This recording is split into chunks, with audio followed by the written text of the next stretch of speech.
किसी ने बहुत अच्छी बात कही है, इस दुनिया में आपके प्रॉपर्टी के बहुत सारे हिस्सेदार हो सकते हैं, बहुत सारे उत्तराधिकारी हो सकते हैं, लेकिन कर्मों के उत्तराधिकारी सिर्फ और सिर्फ आप होंगे और वो जो कर्म का फल होगा सिर्फ आपको भुगतना पड़ेगा।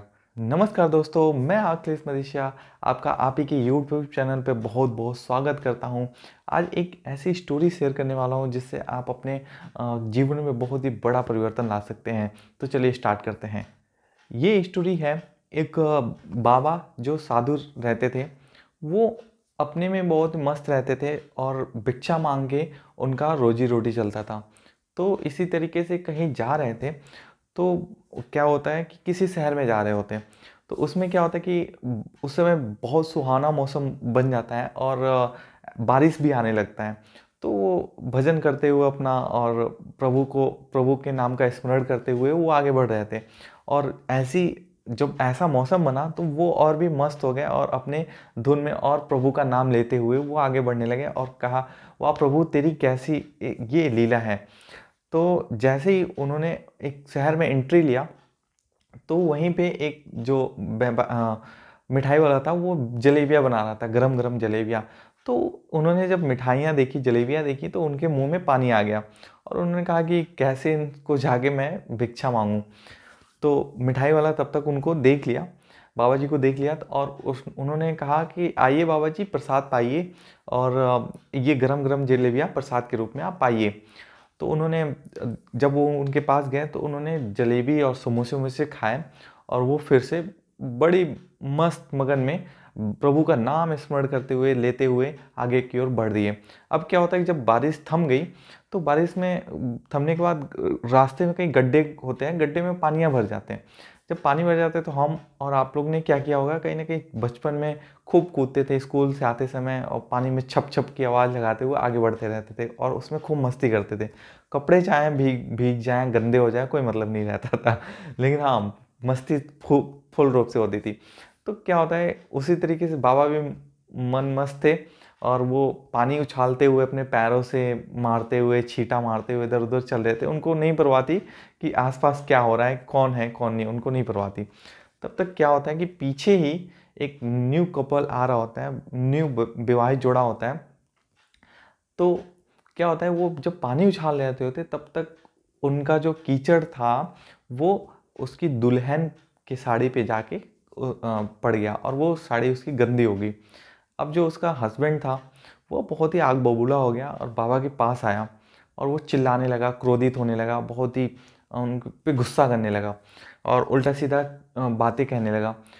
तब तक उसकी पत्नी आ गई और बोली कि छोड़ो, ये साड़ी है, धुल जाएगी या नया खरीद लेंगे, इसमें कौन सी बड़ी बात है, कौन सा जल गया, कट गया, फट गया, ऐसा तो है नहीं, गंदा हुआ है, कोई बात नहीं, धुल जाएगा। लेकिन फिर भी वो, उसका जो हस्बैंड था, उसका जो यार था, वो मानता नहीं है और उसने एक थप्पड़ बाबा जी को रसीद कर देता है, बहुत जोर का थप्पड़ मारता है और बाबा जी वहीं पे रास्ते पे ही गिर जाते हैं। और फिर बाबा उठते हैं, फिर प्रभु को देखते हैं, याद करते हैं, कहते हैं, वाह प्रभु तेरी बड़ी अपरम लीला है। कभी तू गरम गरम जलेबियाँ खिलाता है, समोसे खिलाता है और कभी गरम गरम थप्पड़ भी खिला देता है। कोई बात नहीं, फिर से वो नाम लेते हुए, जपते हुए उनका आगे की ओर बढ़ जाते हैं। तो आगे बढ़ते हुए रहते हैं, तब तक वो कपल उनसे आगे निकल जाता है और उसका घर पास में ही रहता है। तो वो, अब क्या होता है कि सीढ़ियों पे जब चढ़ता है तब बाहर ही सब सीढ़ियाँ लगी रहती हैं, वो बारिश के समय गीली हो जाती हैं और जैसे ही वो, उसका हस्बैंड उस सीढ़ियों पे चढ़ता है, फिसल जाता है। फिसलने के बाद वो गिरता है और उसको माथे पे उसके चोट लग जाता है, ब्लड भी निकलने लगता है और वो वहीं पे बेहोश हो जाता है। अब उसकी जब पत्नी देखती है कि वो चिल्लाने लगती है, हल्ला करने लगती है कि बचाओ बचाओ की आवाज़ करने लगती है। वो चिल्लाती है, बहुत परेशान रहती है और कहती है कि मेरी पति को बचाओ, वो बेहोश हो गए हैं, वो मतलब कि यहाँ पे उनका सर से ब्लड निकल रहा है।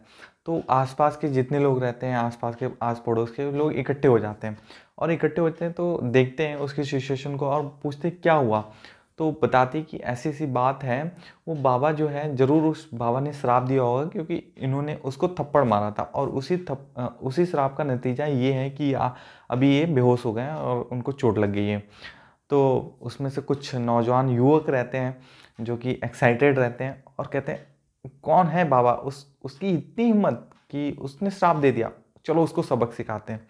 वो चले जाते हैं और बाबा तब तक पीछे से आते ही रहते हैं, तो उसको जाके घेर लेते हैं और मारने ही वाले होते हैं। तब तक बाबा पूछते हैं, साधु पूछते हैं कि ये तो बताओ मुझे मारने से पहले तुम ऐसा क्यों कर रहे हो, क्या कारण है। तो लड़के जो हैं वो सारी सिचुएशन बता देते हैं और कहते हैं कि तुमने उसको श्राप दिया इसलिए उसको चोट लगा और वो बेहोश है, तुमने एक थप्पड़ पे उसको श्राप दे दिया इतना। तो कहते हैं पता है क्यों मारा था उसने थप्पड़ मुझे। बाबा जी कहते क्यों मारा था थप्पड़, आपको पता है? नहीं पता है? तो मैं बताता हूँ। हुआ ये था कि उसकी जो पत्नी है, उसकी वाइफ है, उसकी जो यार है, उसके कपड़े मेरे वजह से गंदे हो गए थे क्योंकि मैं पानी उछाल रहा था। उसके यार के कपड़े गंदे हो गए थे तो उसने मुझे थप्पड़ मार दिया। और पता है मेरा यार कौन है? मेरा यार ऊपर वाला है। और उस मेरे को थप्पड़ ले गया तो मेरा यार परेशान होगा ही, सोचो। तो वो उसने क्या किया, उसने उसकी सजा भुगत ली। मैंने अपनी तरफ से कुछ नहीं किया, मैंने उसको श्राप नहीं दिया, ठीक है। तो लड़कों ने सोचा अच्छा ये बात है, तो वो भी वहाँ से चले गए और मामला धीरे धीरे शांत हो गया। कहानी तो ख़त्म हो गई, लेकिन अगर आपका विश्वास ऊपर वाले पे है ना, तो आपके साथ हमेशा अच्छा ही होगा और किसी भी परिस्थिति में, किसी भी सिचुएशन में आप परेशान नहीं होंगे, आप हताश नहीं होंगे, क्योंकि आपके साथ आपका ऊपर वाला आपके साथ है। तो अगर इससे दूसरी चीज़ है कि अगर आपके कर्म अच्छे रहते हैं ना, तो आपका फल भी अच्छा मिलेगा। अगर आपके कर्म बुरे रहते हैं तो आपका फल भी बुरा रहेगा। लेकिन ये डिपेंड करता है कि वो टाइम उसी टाइम मिल जाएगा या बाद में मिलेगा। लेकिन हाँ, कर्मों का फल ज़रूर मिलेगा, चाहे अभी मिले चाहे बाद में मिले, लेकिन मिलेगा ज़रूर। तो इसी के साथ अगर आपको ये स्टोरी से कुछ भी शिक्षा मिली हो तो इस स्टोरी को लाइक कीजिए, शेयर कीजिए अपनी फ्रेंड और फैमिली के साथ, और मेरे यूट्यूब चैनल को सब्सक्राइब कीजिए। Thank you so much.